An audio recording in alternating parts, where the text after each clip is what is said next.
নমস্কার, সোজা সাপটা সুব্রতয়ে আপনাদের স্বাগত। বাংলাদেশ আগামী দিনে ভারতবর্ষকে বেগ দিতে পারে, কিভাবে বেগ দিতে পারে এবং তার সূত্রপাত পশ্চিমবঙ্গ থেকেই হতে পারে। কেন এই কথাটি বললাম, এটি প্রতিবেদনের মধ্যে থেকেই আপনারা বুঝে যাবেন। এই প্রতিবেদনে আপনাদের আমি অধীর রঞ্জন চৌধুরীর কিছু কথা শোনাব, যে কথাগুলো শোনার পরে আমার মনে হয়েছে যে আপনাদের সাথে এই কথাগুলো বা অধীর রঞ্জন চৌধুরীর বলা কথাগুলো আপনাদের শোনানো উচিত। তারপরে হয়তো আপনারা চিন্তা করতে আপনাদের সুবিধা হবে, বা যারা এতদিন ধরে চিন্তা করছিলেন যে বাংলাদেশ ভারতবর্ষের কি করবে, আর সত্যিই তো ভারতবর্ষ বাংলাদেশের থেকে অনেক শক্তিশালী দেশ, কিন্তু যখন শত্রু আপনার নিজের ঘরে থাকবে, যখন তারা আপনার দেশেরটা খেয়ে আপনার দেশে থেকে আপনার দেশেরই বিরুদ্ধ আচরণ করবে, আপনার দেশের প্রতি তাদের অন্তরে ঘৃণা থাকবে, সেক্ষেত্রে সেই যুদ্ধ জিততে গেলে কিন্তু অনেক বেগ পেতে হয়। দেখুন, অধীর চৌধুরী রাজনীতিতে পরিচিত মুখ। দীর্ঘদিন ধরে উনি রাজনীতি করছে, প্রায় 30 বছর উনি বহরমপুরের সাংসদ ছিলেন। এবার 2024-এর নির্বাচনে উনি পরাজিত হয়েছেন। আগাগোড়াই লোকটিকে দেখেছি সোজা কথা সোজাভাবে বলে, সাদাকে সাদা কালোকে কালো বলতে উনি পছন্দ করে। যদিও তার জন্য কংগ্রেস যে দলটি উনি করে, সেই দল থেকেই তাকে এই মুহূর্তে কোণঠাসা করে দিয়েছে। কিন্তু তিনি যে কথাগুলো বলেছেন, সেই কথাগুলো অত্যন্ত বাস্তবসম্মত কথা। আর এই কথাগুলোর পরিপ্রেক্ষিতে আপনারা নিজেরা উপলব্ধি করতে পারবেন যে এই কথাগুলো উনি কেন বলছেন আর কি কারণে বলছেন। বর্তমান পশ্চিমবঙ্গের মধ্যে থেকেই ভারতবর্ষ আগামী দিনে বাংলাদেশের মাথা ব্যথার কারণ হয়ে উঠতে পারে। এটা কেন আপনাদের বললাম, আপনারা নিজেরা কিছুটা হলেও অনুধাবন করতে পারবেন। আগে একবার শুনে নিন উনি কি বলছেন, তারপরে আসছি আমার এই প্রতিবেদনে। আবার শুনে নিন কি বলছেন। আগামী দিনে ওরা চাইবে এক্সটেন্ডেড বাংলাদেশ। এটা জার্মানির শব্দ আছে লেবেনস্ট্রাম, অর্থাৎ বাংলাদেশের ভূগোল বাড়াতে চাইবে। যেমন Israel, Palestine, West bank, Golan Heights, এখন আরো ভেতরে ঢুকতে চাইছে, ভূগোল বাড়াতে চাইছে, ভূগোলের এলাকা বাড়াতে চাইছে। আগামী দিনে বাংলাদেশ এই কাজটা করবে, তাদের ভূগোল বাড়াতে চাইবে। তাতে মুর্শিদাবাদকে দাবি করবে, তারা মালদাকে দাবি করবে, মিলিয়ে নেবে। এগুলো আমার কথা। এটা হচ্ছে লেবেনস্ট্রাম, একটা জার্মানির টার্ম আছে। অর্থাৎ তুমি তোমার ভৌগোলিক আকার আয়তন বাড়াও। আগামী দিন এরকম বলতে পারে যে মুর্শিদাবাদের 70% মুসলমান আওয়াজ উঠাচ্ছে, অতএব এটা এক্সটেন্ডেড বাংলাদেশ। কারণ যখন স্বাধীন হয়েছিল ভারত পাকিস্তান, দুদিন পর মুর্শিদাবাদ স্বাধীন হয়েছিল। মালদা, দিনাজপুর ডিমান্ড করবে বাংলাদেশ। এগুলো হচ্ছে এক্সটেন্ডেড বাংলাদেশ, অতিরিক্ত অংশ বাংলাদেশের। এই ডিমান্ড আসবেই আসবে। যেমন আজকে নর্থ ইস্টে ডিমান্ড করছে, ঠিক একইভাবে বাংলাদেশ এটা অন্য যুক্তিতে ডিমান্ড করবে। এবং আগামী দিনে এই সমস্ত জেলাতে বাংলাদেশের তরফ থেকে মৌলবাদীদের প্রভাব প্রতিপত্তি বাড়বে, মিলিয়ে নেবেন আমার কথা। তার কথাগুলো আপনারা শুনলেন। এই কথাগুলো আমিও যখন শুনলাম, শোনার পরে আমার মনে হয়েছে যে সারা ভারতবর্ষের ক্ষেত্রে নিরাপত্তার দিক থেকে পশ্চিমবঙ্গ সব থেকে বড় ভয়ঙ্কর জায়গায় দাঁড়িয়ে আছে। এই পশ্চিমবঙ্গের জন্য সারা ভারতবর্ষের নিরাপত্তা বিঘ্নিত হচ্ছে। কারণ বাংলাদেশের প্রায় 4000 কিলোমিটার জুড়ে এই পশ্চিমবঙ্গ রাজ্যের বর্ডার রয়েছে, এবং বারবার এই পশ্চিমবঙ্গ সরকারের এই বাংলাদেশিদের বেআইনি অনুপ্রবেশ, সে বিষয়ে এই সরকারের কোনো হেলদোল নেই। বরং তারা চাইছে যে সেখান থেকে অনুপ্রবেশ ঘটুক, সেখান থেকে রোহিঙ্গা আসুক, এবং পরবর্তীকালে এই তৃণমূল কংগ্রেসের নেতাদের ধরে তাদের ভোটার কার্ড করে দিয়ে, আধার কার্ড করে দিয়ে নিঃশব্দে তৃণমূল কংগ্রেসের ভোট ব্যাংকের কাজে লাগাচ্ছে।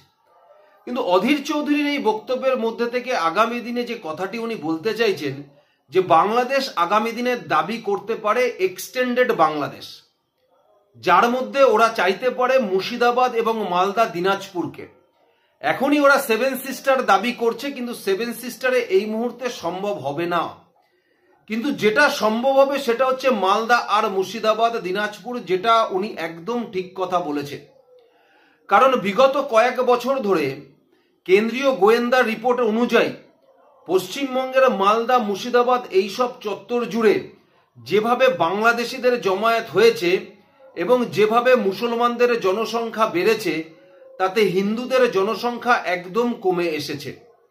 আগামী দিনে হতে পারে এদের মধ্যে থেকেই আওয়াজ উঠতে পারে যে এরা এই দুটো রাজ্য বা এই তিনটে রাজ্য এরা বাংলাদেশে অন্তর্ভুক্ত হতে চায়। যখন নিজেদের ঘরে গৃহযুদ্ধ বাঁধবে, সেই পরিস্থিতি সামাল দেওয়াটা কিন্তু অত্যন্ত ভয়ঙ্কর জায়গায় যায়। সে বিষয়ে কোনো রকম চিন্তা ভাবনা এই পশ্চিমবঙ্গ সরকার করছে না, বরং পশ্চিমবঙ্গের সরকারের মন্ত্রী দাঁড়িয়ে বলছেন হাম দো হামারা চার। এমনকি কলকাতা কর্পোরেশনের মেয়র তথা পৌরমন্ত্রী নিজে দাঁড়িয়ে বলছেন যে আগামী দিনে আল্লাহর আশীর্বাদ থাকলে আমরা সংখ্যালঘু থেকে সংখ্যাগুরুর থেকেও বেশি সংখ্যাগুরু হয়ে যাব, মানে প্রোডাকশন বাড়িয়ে, মানে কোয়ান্টিটিতে বাড়িয়ে। তার মানে যখনই একটা সম্প্রদায়ের মানুষের পরিমাণ বেড়ে যাবে, সংখ্যা বেড়ে যাবে, যে সংখ্যাটা পশ্চিমবঙ্গের ডেমোগ্রাফিকে চেঞ্জ করে দেবে, সুতরাং তাদের কাছে প্রয়োজন হবে শুধু খেয়ে পড়ে থেকে বেঁচে থাকা।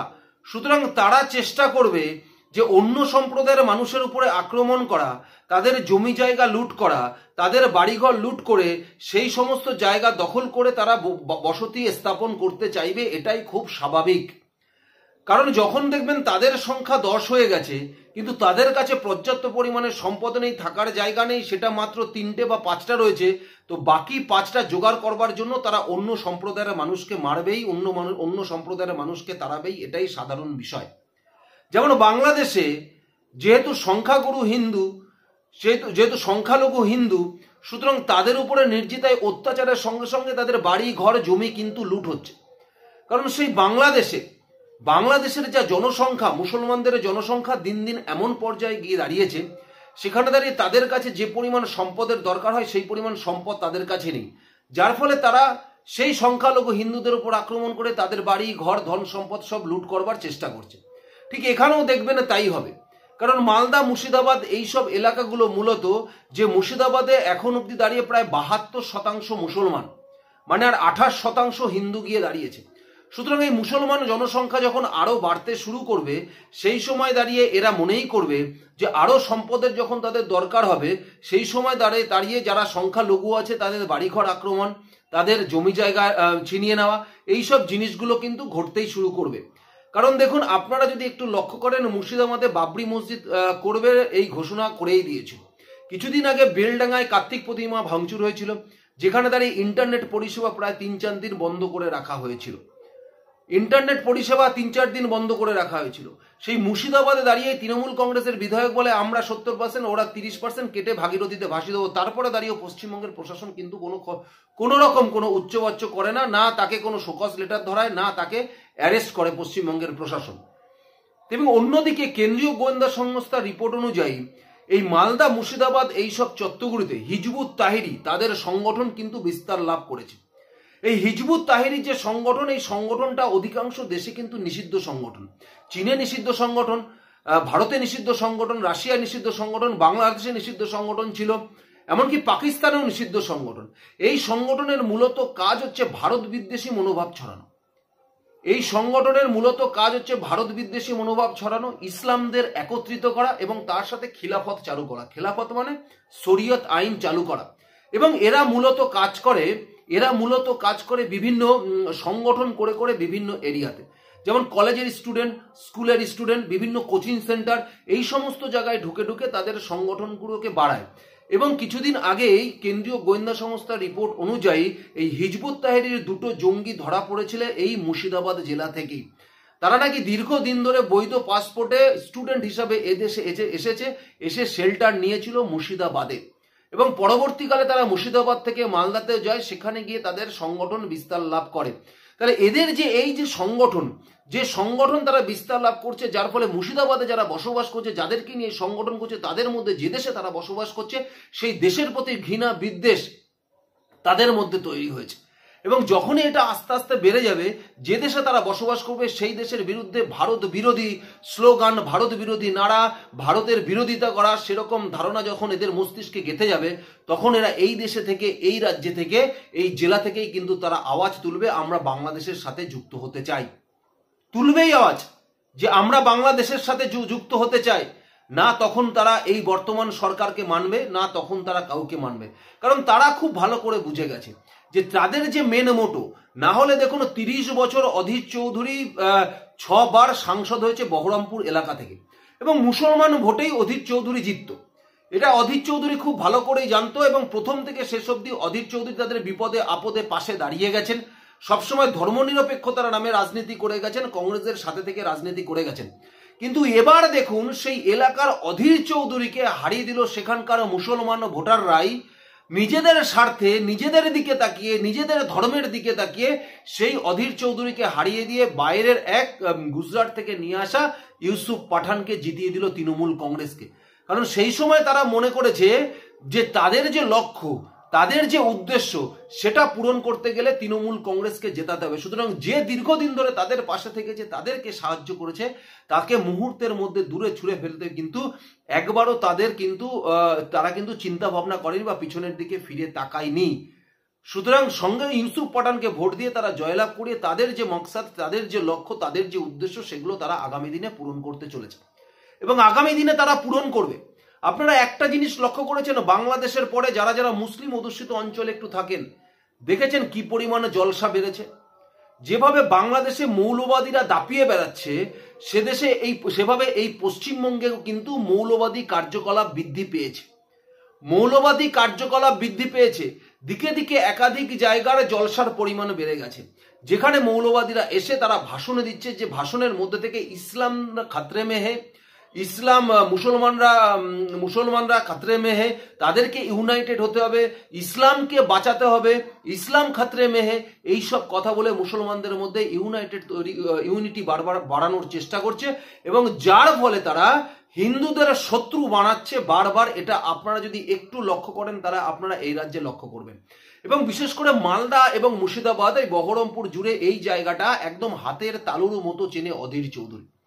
সেই অধীর চৌধুরী বসে বলছে যে যেভাবে বাংলাদেশে মৌলবাদী কার্যকলাপ বৃদ্ধি পেয়েছে, সেই মৌলবাদী কার্যকলাপ কিন্তু এই পশ্চিমবঙ্গেও তার ছায়া পড়ছে। তার মানে ধরে নিতে হবে মালদা, মুর্শিদাবাদ, দিনাজপুর এইসব এলাকাগুলোতে কিন্তু মৌলবাদী কার্যকলাপ বৃদ্ধি পেয়েছে। মৌলবাদী কার্যকলাপ বৃদ্ধি পেয়েছে। ইতিমধ্যে টোটো প্রচারের মধ্যে থেকে শুক্রবার দিন এলাকার দোকানপাট বন্ধ রাখার ফতোয়া জারি করা হয়েছে মুর্শিদাবাদ জেলায়। জারি করা হয়েছে কারণ শুক্রবার সেই দিনে যে নামাজ পড়ার বার, জুম্মাবার, তাই সেদিনকে কোনো দোকানপাট সেখানে খোলা থাকবে না। সকাল থেকে খুললে সন্ধ্যের পরে, তাও এমার্জেন্সি দোকান খোলা থাকবে। আমরা শুনেছি, সোশ্যাল মিডিয়ায় ভাইরাল হয়েছে। তাহলে বুঝতে পারছেন পরিস্থিতি পশ্চিমবঙ্গের কোন জায়গায় গিয়ে দাঁড়াচ্ছে, কোন জায়গায় গিয়ে পশ্চিমবঙ্গের পরিস্থিতি দাঁড়াচ্ছে। এখন যদি আপনারা উপলব্ধি করতে না পারেন, 26-এর পরে আর উপলব্ধি করবার জায়গায় থাকবেন না।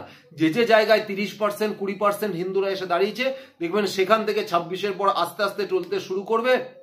কারণ হিন্দুদের তো অভ্যাসই আছে ঠোলা নিয়ে পালানো, আবার যেখানে পালিয়ে আসে সেখানে এসে সাম্যবাদ, সেকুলার, ধর্মনিরপেক্ষতার বলি বলে, সেখান থেকে আস্তে আস্তে কমতে কমতে হিন্দু শূন্য হতে হতে হতে হতে থাকবে। এই পরিস্থিতি পশ্চিমবঙ্গের আগামী ভবিষ্যতে দাঁড়াবে। সুতরাং ডেডলাইন 26। হয় 26-এ আপনারা চেঞ্জ করুন, বা 26-এ চিন্তা ভাবনার পরিবর্তন করুন, ভাতা ভিক্ষা অনুদান বর্জন করুন, নিজেদের স্বাধীনতা, ভাতা, নিজেদের স্থায়িত্ব এই রাজ্যে যেন থাকে সে বিষয়ে আপনারা ঠিক করুন। নচেত আগামী 2026-এর পরে ভয়ঙ্কর জিনিস দেখার জন্য আপনারা অপেক্ষা করুন। ধন্যবাদ, নমস্কার।